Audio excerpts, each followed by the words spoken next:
आज हमने डिस्कस करना है nuclear forces. Nuclear forces mean के जो न्यूक्लियस है, हमें पता है कि जो चार्ज पार्टिकल्स हैं, न्यूक्लियस के अंदर चार्ज पार्टिकल्स भी एग्जिस्ट कर रहे हैं जो कि प्रोटॉन्स हैं, पॉजिटिवली चार्ज हैं। उसके अलावा न्यूट्रॉन भी एग्जिस्ट कर रहे हैं जो कि न्यूट्रल पार्टिकल्स हैं। तो कौन सी फोर्सेस हैं जो न्यूक्लियस के अंदर एग्जिस्ट कर रही हैं जो कि इनको आपस में बाइंड करके रखे हुए हैं? क्योंकि हम ये डिफाइन करते हैं, हमने बाइंडिंग एनर्जी बिल्कुल स्टार्ट में प्रॉपर्टी पढ़ी है। तो हम कहते हैं कि हमारे पास एक लिमिट है बाइंडिंग एनर्जी की, जो स्टार्ट होती है और up to 8 mega electron volt तक हम कहते हैं कि बाइंडिंग एनर्जी जो है हमें उसकी ज़रूरत होती है कॉन्स्टिट्यूएंट पार्टिकल्स जो है न्यूक्लियस के, उनको सेपरेट करने के लिए। तो ये स्ट्रॉन्ग बाइंडिंग एनर्जी, इसका मतलब है कि हमें चाहिए न्यूक्लियस को के पार्टिकल को सेपरेट करने के लिए। तो इसका मतलब ये है कि वो न्यूक्लियस जो है वो स्ट्रांगली एक दूसरे के साथ जुड़े हुए हैं। तो यहाँ पे कौन सी फोर्सेस हैं जो एग्जिस्ट कर रही हैं न्यूक्लियस के अंदर, जिनकी वजह से ये स्ट्रांगली बाउंड है? तो एक तो हमें नजर आता है कि जो न्यूक्लियस के अंदर प्रोटॉन्स एग्जिस्ट कर रहे हैं, पॉजिटिवली चार्ज पार्टिकल्स हैं, उनके दरमियान कूलम रिपल्सिव फोर्सेस हैं। तो अगर हम सिर्फ प्रोटॉन प्रोटॉन फोर्सेस की बात करें तो वो रिपल्सिव फोर्सेस हैं। तो रिपल्सिव फोर्सेस तो आपके जो न्यूक्लियॉन्स हैं उनको बाइंड करके नहीं रख सकती। ठीक है? तो ये हमें जो न्यूक्लियस की स्टेबिलिटी है वो हमें ये बताती है कि इन एडिशन टू जो आपके पॉजिटिव चार्जेस हैं, जो उनके दरमियान रिपल्सिव फोर्सेस हैं, there exist some attractive type of forces. कुछ ऐसी फोर्सेस हैं जो कि वो स्ट्रॉन्ग हैं और वो अट्रैक्टिव नेचर की फोर्सेस हैं, और वो फोर्सेस मैग्नीट्यूड में इतनी ज़्यादा हैं कि वो जो प्रोटॉन्स हैं उनके दरमियान जो रिपल्सिव फोर्सेस हैं उनको ओवरकम करती हैं, मैग्नीट्यूड में उनसे ज़्यादा है। डेफिनेटली अगर वो फोर्सेस ज़्यादा होंगी तो ही आपका जो न्यूक्लियस है वो स्टेबल कंडीशन में रहेगा। अदरवाइज तो हम ये कहेंगे कि हमारा जो रिपल्सिव इफेक्ट है वो तो न्यूक्लियस को बाउंड नहीं रहने देगा। ठीक है? तो इस तरह से, जिस तरह से एटॉमिक स्ट्रक्चर के बारे में हमें बहुत सारे मॉडल्स मिले, बहुत सारी थियरीज मिली, जिनसे हमें पता चलता है कि कौन-कौन से एटॉमिक स्ट्रक्चर की प्रॉपर्टीज़ हैं, क्वांटम मैकेनिकल कौन सी प्रॉपर्टीज़ हैं, यानी कि उसको एटम की जो स्ट्रक्चर है उसको क्लासिकली भी एक्सप्लेन किया गया और क्वांटम मैकेनिकली भी एक्सप्लेन किया गया, और उनके दरमियान जो सोर्सेज़ हैं उनको डिस्कस किया गया। उस तरह की कोई क्वांटम मैकेनिकल थ्योरी जो है वो हमें, कंप्लीट थ्योरी न्यूक्लियर फोर्सेस या न्यूक्लियर स्ट्रक्चर को एक्सप्लेन करने के लिए नहीं मिली। हम जैसे नेक्स्ट आगे डिस्कस करेंगे, न्यूक्लियर मॉडल्स हैं, एग्जिस्ट कर रहे हैं, 3 to 4 बड़े नॉन मॉडल्स हैं। वो क्वांटम मैकेनिकल बिहेवियर को भी एक्सप्लेन कर रहे हैं, यानी कि क्वांटम मैकेनिकली भी वो मॉडल एक्सप्लेन कर रहे हैं और क्लासिकली भी एक्सप्लेन कर रहे हैं न्यूक्लियर की स्ट्रक्चर के बारे में। लेकिन उनसे भी जो हमें इंफॉर्मेशन मिलती है न्यूक्लियस की प्रॉपर्टीज के बारे में या न्यूक्लियस की स्टेबिलिटी के बारे में, वो हम कह सकते हैं कि जो इंफॉर्मेशन हमें मिलती है वो इतनी कम्प्रीहेंसिव नहीं है, उसमें हमें कुछ ना कुछ लिमिटेशंस या कॉन्ट्रडिक्शंस मिलती हैं। यानी कि अगर 3 से 4 मॉडल्स हैं, मैं आपको नाम ले देती हूँ यहाँ पे। हमारे पास लिक्विड ड्रॉप मॉडल है, शेल मॉडल है, कलेक्टिव मॉडल है, ऑप्टिकल मॉडल है। ये 4 मॉडल हैं। जैसे आपने एटॉमिक मॉडल डिस्कस किए हुए हैं, बोहर मॉडल है, डाल्टन मॉडल है, उसके अलावा रदरफोर्ड मॉडल है, फिर आपके पास समरफेल्ड मॉडल है। जिस तरह के डिफरेंट मॉडल एटॉमिक स्ट्रक्चर को एक्सप्लेन करने के लिए हैं, इसी तरह से ये इस तरह से हमारे पास मॉडल हैं जो कि न्यूक्लियस की स्ट्रक्चर को एक्सप्लेन करने के लिए भी हैं। तो न्यूक्लियस के अंदर क्या है, कौन से पार्टिकल्स हैं, वो किस तरह से बाउंड हैं, उनकी नेचर क्या है, ये सारी प्रॉपर्टीज जो हैं वो हमें जो मॉडल्स हैं न्यूक्लियर मॉडल उनसे मिलती हैं। लेकिन ये प्रॉपर्टीज, ये मॉडल इतने इस तरह से हम नहीं कह सकते कि कोई एक मॉडल जो है वो कंप्लीटली हमें न्यूक्लियर स्ट्रक्चर के बारे में बताए।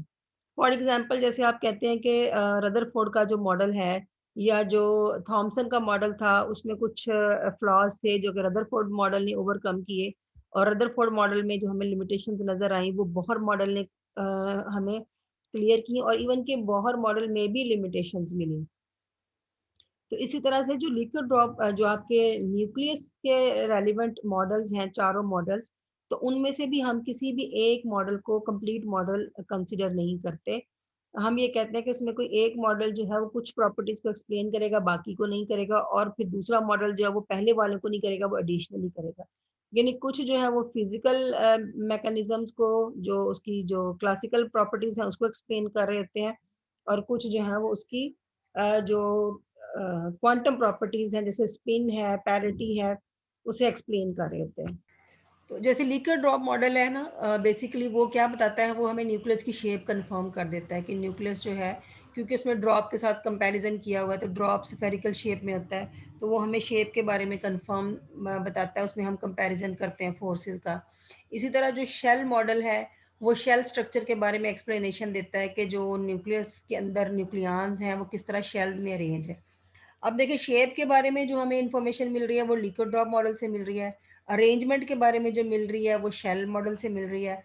फिर अभी आपने कुछ प्रॉपर्टीज पढ़ी थी, जैसे क्वाड्रपोल मोमेंट पढ़ी थी, इलेक्ट्रिक एंड मैग्नेटिक क्वाड्रपोल मोमेंट है, जो वो भी शेप कंफर्मेशन के बारे में या जो सिमेट्री और अनसिमेट्री के बारे में इंफॉर्मेशन देती है, वो हमें कलेक्टिव मॉडल से उसकी इंफॉर्मेशन मिलती है। तो कोई भी एक मॉडल जो है वो हमें सारी की सारी प्रॉपर्टीज अगर हम कहें कि एक मॉडल से मिल जाएं तो ये कहीं भी पॉसिबल नहीं है। तो फिर भी मतलब हम ये कहते हैं कि न्यूक्लियर मॉडल जो है वो हमें इंफॉर्मेशन तो देते हैं, बेसिक्स तो हमें वहाँ से मिलती है, लेकिन हमें वहाँ से कोई कम्प्रिहेंसिव या डिटेल इंफॉर्मेशन नहीं मिलती, जो कि हमें न्यूक्लियर की पूरी स्ट्रक्चर और न्यूक्लियर फोर्सेस, कौन सी फोर्सेस एग्जिस्ट कर रही हैं, और वो किस तरह से न्यूक्लियस को बाउंड करके रखी हैं, इसके बारे में वो कोई ज़्यादा, हम इसे कह सकते हैं कि कम्प्रिहेंसिव इंफॉर्मेशन हर मॉडल में मौजूद नहीं है। अब जो न्यूक्लियर फोर्सेस हैं, कौन सी शॉर्ट रेंज है, लॉन्ग रेंज है, इफ़ेक्ट क्या है, किस पे डिपेंड कर रही हैं, ये सारी की सारी इंफॉर्मेशन हमें कैसे मिलती है? एक्सपेरिमेंट के ज़रिए। एक्सपेरिमेंट परफॉर्म किए जाते हैं लाइटर न्यूक्लियाई के लिए, फिर उनको इंटरमीडिएट और हैवी पे अप्लाई किया जाता है, और ये इंफॉर्मेशन हमें इन रिजल्ट्स की बेस पे हम कुछ इंफॉर्मेशन को इन्फर कर लेते हैं, यानी कंक्लूड कर लेते हैं कि ये प्रॉपर्टीज़ जो हैं वो न्यूक्लियस की एग्जिस्ट करती हैं। तो जो हमारे पास सिंपलेस्ट केस है ना, जब हमने डिस्कस करना है, तो हमारे हाइड्रोजन जो है वो तो सबसे लाइटर एलिमेंट है, बट हम उसे इसलिए कंसिडर नहीं कर सकते क्योंकि हाइड्रोजन में सिर्फ एक प्रोटॉन मौजूद है। ठीक है, तो जो सिंपलेस्ट केस हमारे पास आता है वो है ड्यूट्रॉन का।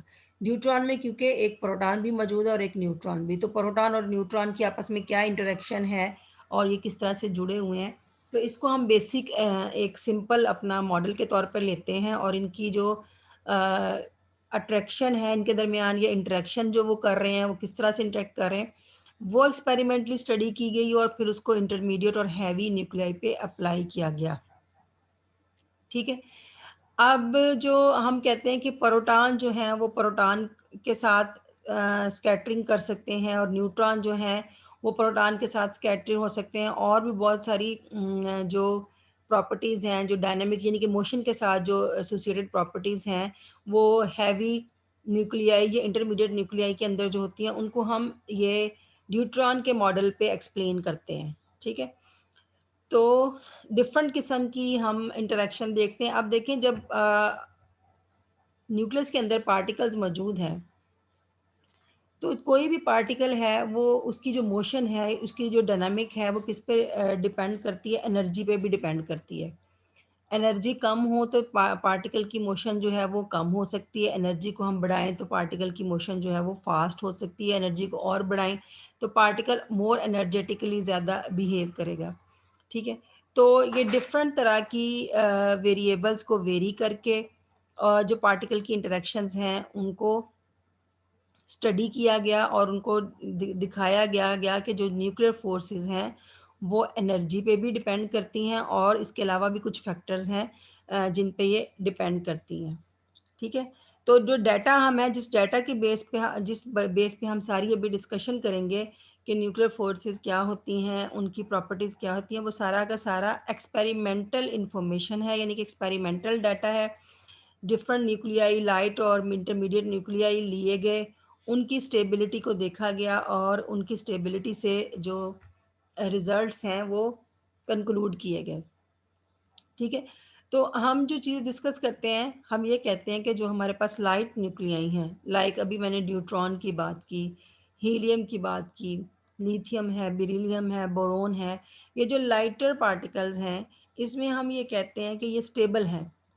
और हम ये कहते हैं कि ये स्टेबल है, और जो हमें एक चीज़ इसमें नज़र आती है, जो स्टेबिलिटी का रीज़न नज़र आ रहा है, वो ये है कि इन लाइटर न्यूक्लियाई में जो नंबर ऑफ प्रोटॉन्स हैं और न्यूट्रॉन्स हैं, वो ऑलमोस्ट इक्वल हैं। जिसमें जैसे हमने सबसे सिंपल कॉम्बिनेशन बताया है, वो न्यूट्रॉन का बताया है। उसमें एक सबसे सिंपल उसका कॉम्बिनेशन इसलिए कहते हैं कि उसमें एक ही प्रोटॉन है और एक ही न्यूट्रॉन है, और ये स्टेबल न्यूक्लियस है। ठीक है?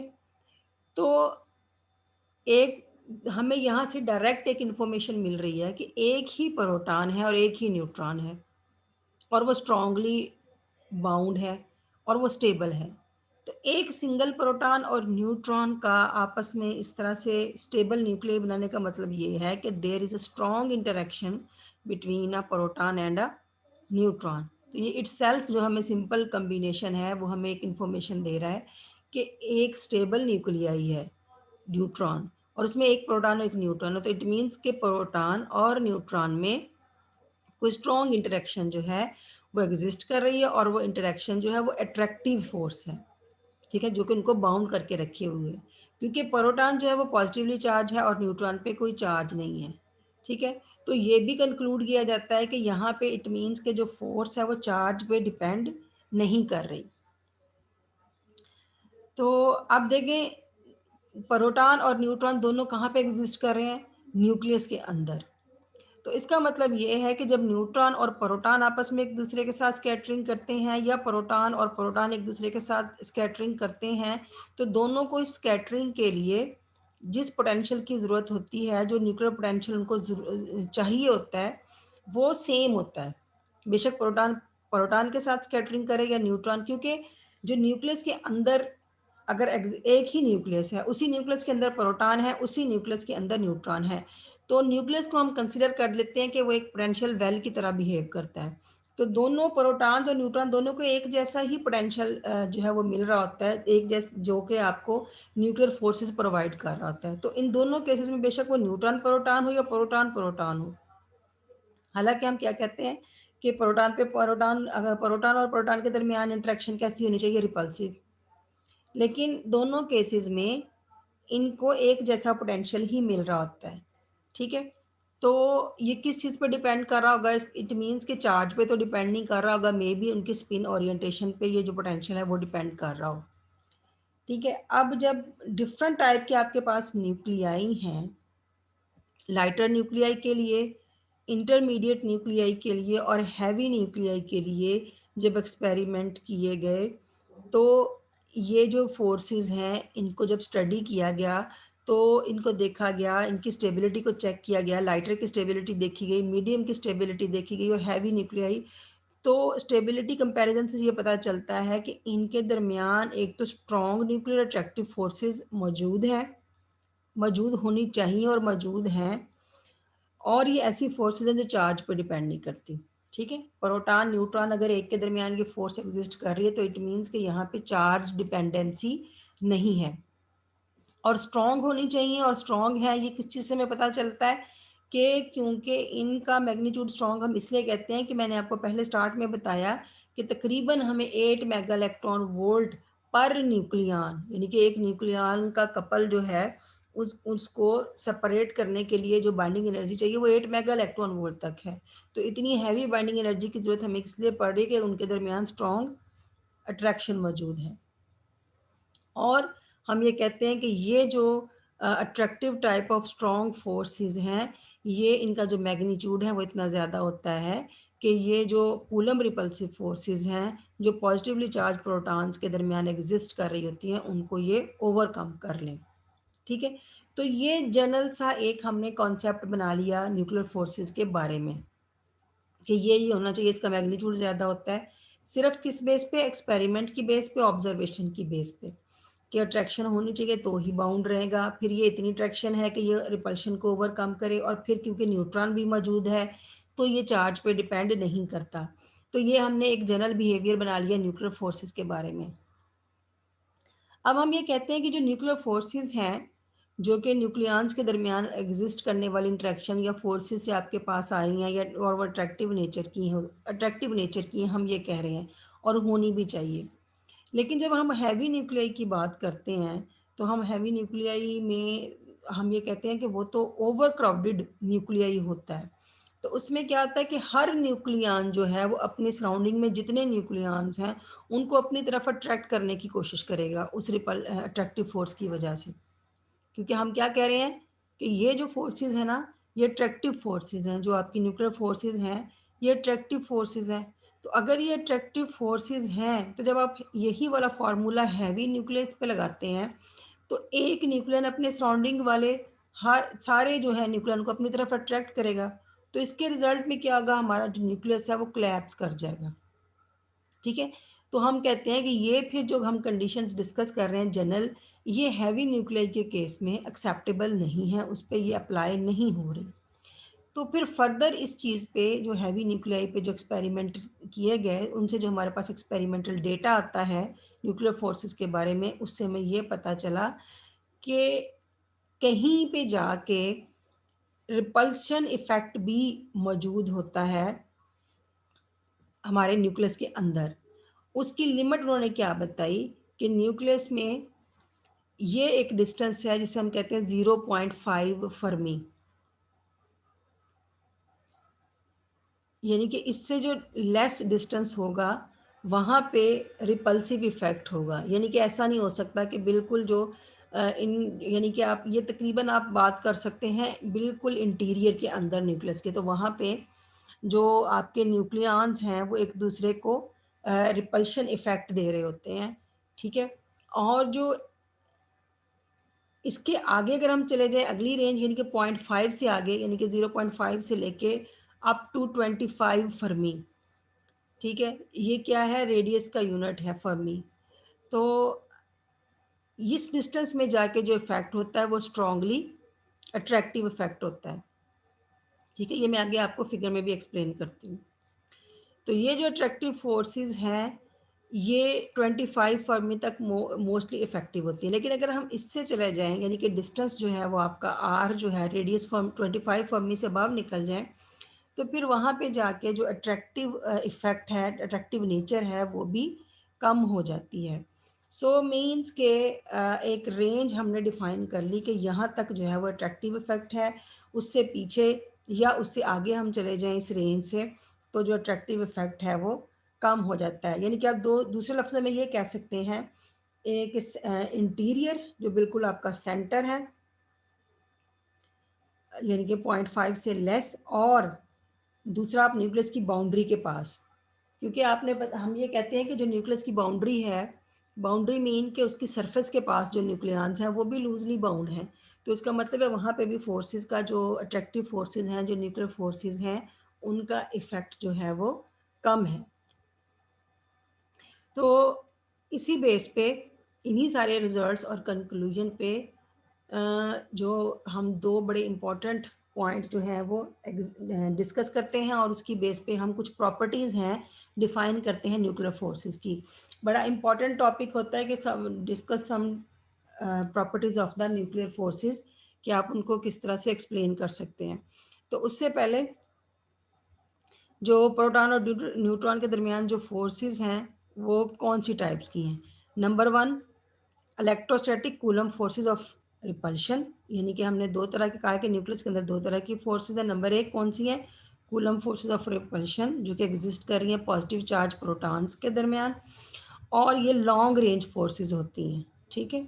न्यूक्लियर के सेंटर से लेके, और ये क्या करती हैं, ये जो रिपल्सिव फोर्सेस हैं ये लॉन्ग रेंज फोर्सेस हैं, और ये क्या करती हैं कि ये स्टेबिलिटी ऑफ द न्यूक्लियस को कम करने की कोशिश करती हैं। ठीक है? और दूसरी हमारे पास कौन सी फोर्सेस हैं, न्यूक्लियर फोर्सेस इनको हम कहते हैं, न्यूक्लियर फोर्सेस ही उनका नाम है।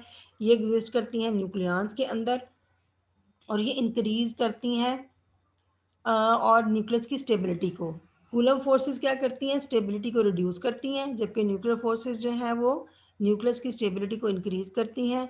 और इनकी प्रॉपर्टीज़ क्या हैं, इनको हम किस तरह से डिफाइन कर सकते हैं, ये इसकी 5 प्रॉपर्टीज़ दी गई हैं न्यूक्लियर फोर्सेस की। तो हम इंडिविजुअली इसकी प्रॉपर्टीज़ को देख के डिस्कस करते हैं। तो सबसे पहली प्रॉपर्टी है, मैं साथ साथ आपको डिस्कस करती जाती हूँ, forces between nucleons are attractive. क्योंकि ये सारी बातें हमने डिस्कस कर ली हैं, अब सिर्फ पॉइंट्स की फॉर्म में मैं आपको हुई बताऊंगी। Forces between nucleons are attractive in nature when the nucleons are at a distance lying between, ये वो रेंज है 0.5 से 25 फर्मी तक जहाँ पे ये अट्रैक्टिव इन नेचर है। ठीक है, उसके बाद these forces are of short range, हमने पहले डिस्कस कर लिया कि इनकी रेंज जो है वो शॉर्ट है, और have a maximum value for distances of the order of about, इनके 2 × 10⁻⁻15 मीटर, इस रेंज तक, इस ऑर्डर तक जो है इनकी वैल्यू है वो मैक्सिमम है। ये जो 10⁻⁻15 मीटर है, ये 1 फर्मी जो होता है वो किसके इक्वल होता है, 10⁻⁻15 मीटर के होता है।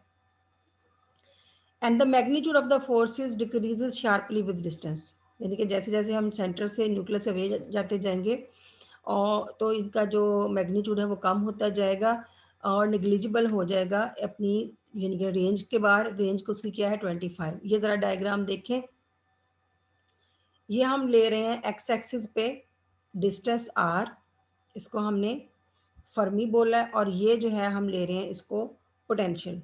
तो ये जो लाइन है जिसे हम सेंटर बोल सकते हैं, यहाँ पे हमारे पास पोटेंशियल की मैक्सिमम वैल्यू है। ठीक है, ये हम इसको एक लाइन से रिप्रेजेंट कर रहे हैं।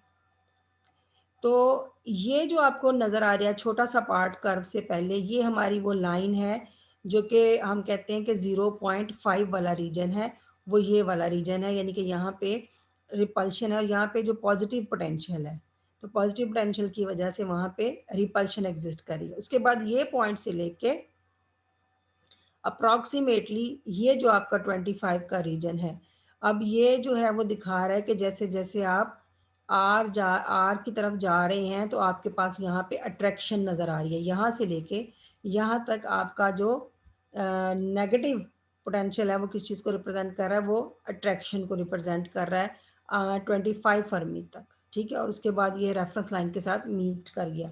तो यहाँ पे हम यहाँ पे कहाँ पहुँच जाते हैं, बाउंड्री ऑफ द न्यूक्लियस पे। तो जहाँ पे इसका जो इफेक्ट है वो आहिस्ता आहिस्ता, ये देखिए अट्रैक्शन का इफेक्ट जो है वो कम होता होता इसके साथ बिल्कुल मैच हो गया।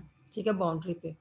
तो यही चीज़ यहाँ पे डिस्कस की गई है कि जो फोर्सेस हैं ये शॉर्ट रेंज है और उनकी जो मैक्सिमम वैल्यू है वो इस ऑर्डर तक है 10⁻15 तक, और जो मैग्नीट्यूड है वो डिक्रीज हो रहा है शार्पली विद द डिस्टेंस, कि जैसे जैसे हम आर को बढ़ा रहे हैं इनका जो इफेक्ट है वो रिड्यूस हो रहा है। थर्ड प्रॉपर्टी क्या है कि जो न्यूक्लियर फोर्सेस हैं न्यूक्लियॉन्स के दरमियान, हमने बार बार बात कर ली कि ये इंडिपेंडेंट है ऑफ द चार्ज। ठीक है, तो इसका मतलब ये है कि जो न्यूट्रॉन और प्रोटॉन और प्रोटॉन, प्रोटॉन और न्यूट्रॉन, और न्यूट्रॉन और न्यूट्रॉन, इन तीनों के दरमियान में जो फोर्सेस हैं उनका मैग्नीट्यूड इक्वल होगा। जितनी फोर्स प्रोटॉन और न्यूट्रॉन के दरमियान होगी उतनी ही न्यूट्रॉन न्यूट्रॉन के दरमियान भी एग्जिस्ट कर रही होगी, उतनी ही प्रोटॉन और प्रोटॉन के दरमियान भी एग्जिस्ट कर रही होगी। फोर्थ क्या है, the force between the nucleons are dependent upon the mutual orientation of spin of various nuclei. ना सिर्फ ये चार्ज पे ये डिपेंड नहीं करती, लेकिन स्पिन ओरिएंटेशन पे ये न्यूक्लियॉन्स की डिपेंड करती हैं। ठीक है, और ये डिफरेंट हो जाती हैं फोर्सेस। अगर किसी स्पिन पे डिपेंड करता है तो फिर जब स्पिन पैरेलल होगी या एंटी पैरेलल होगी तो उससे इसकी मैग्नीट्यूड पे या इसकी वैल्यू पे, जो न्यूक्लियर फोर्सेस पे फर्क पड़ेगा। अच्छा, फिफ्थ प्रॉपर्टी क्या है कि फोर्सेस जो है न्यूक्लियस के दरमियान, उनमें सेचुरेशन की प्रॉपर्टी। सेचुरेशन का मीन होता है कि बहुत ज़्यादा हो जाना या एक्सेस में हो जाना।